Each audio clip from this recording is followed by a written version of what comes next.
অনেক অনেক বছর পর আজ আমাদের বাড়িতে মাটির চুলায় রান্না হচ্ছে। অনেক বছর বলতে প্রায় ৯-১০ বছর পরে আমাদের ঘরে মাটির চুলোয় রান্না হচ্ছে। লেখাপড়া বা কাজের সূত্রে শহরে থাকার কারণে মাটির চুলায় রান্না হয়ে ওঠে না। তবে আজকে সে সুযোগ এসেছে। অনেক কষ্টে একটি ভাঙা মাটির চুলা পাওয়া গেছে। ভাঙা হলে কি হবে, চুলাটা কাজে ১০০-তে ১০০ ছিল। আজকে এই চুলায় আমাদের সব রকমের রান্না হবে। প্রথমেই মা রান্না করছে মুরগির মাংস। আর মুরগির মাংস কিভাবে রান্না করতে হয় তা তো আমরা কম বেশি সবাই জানি। প্রথমেই মা মশলাগুলোকে ভালোভাবে কষিয়ে নিয়ে তার মধ্যে মাংসগুলো দিয়ে দিল। এরপর কয়েকবার মাংসটাকে ঢাকা দিয়ে দিয়ে ভালোভাবে কষিয়ে নিল। যখন মাংসগুলো ভালোভাবে কষানো হয়ে গিয়েছিল তখন মা এতে পরিমাণ মতো পানি দিয়ে দিল।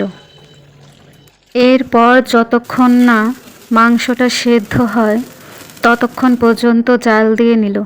ইস, চুলার চারদিক থেকে বেরিয়ে আসা এই আগুনের আলোগুলো দেখতে যে কি ভালো লাগছে, ভাষায় তা প্রকাশ করার মতো না। এই তো আমাদের মাংস রান্না শেষ। এরপর কাঁচা লঙ্কা আর ধনিয়া পাতা দিয়ে ডাল রান্না হচ্ছে। ধনিয়া পাতা আর কাঁচা লঙ্কা দিয়ে ডাল আমার হেব্বি লাগে। এখন রান্না হচ্ছে রুই মাছ দিয়ে ফুলকপি আলুর ঝোল। শীতকাল আসলেই মাছ দিয়ে এই ফুলকপি আলুর ঝোল খেতেই হবে।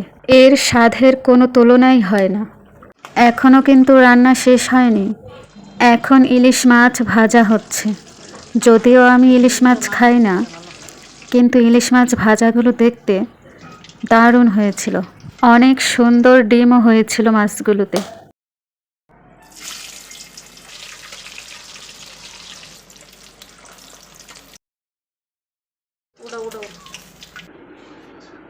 সব শেষে করা হচ্ছে বেগুন ভাজি। বেগুন ভাজা, ইলিশ মাছ ভাজা এগুলো পছন্দ করে না এমন মানুষ খুবই কম আছে। সমস্যার জন্য খেতে পারে না তা ভিন্ন বিষয়, কিন্তু পছন্দ করে না এমন মানুষ পাওয়া খুবই কষ্টকর। এই তো আমাদের মাটির চুলায় রান্না প্রায় শেষ।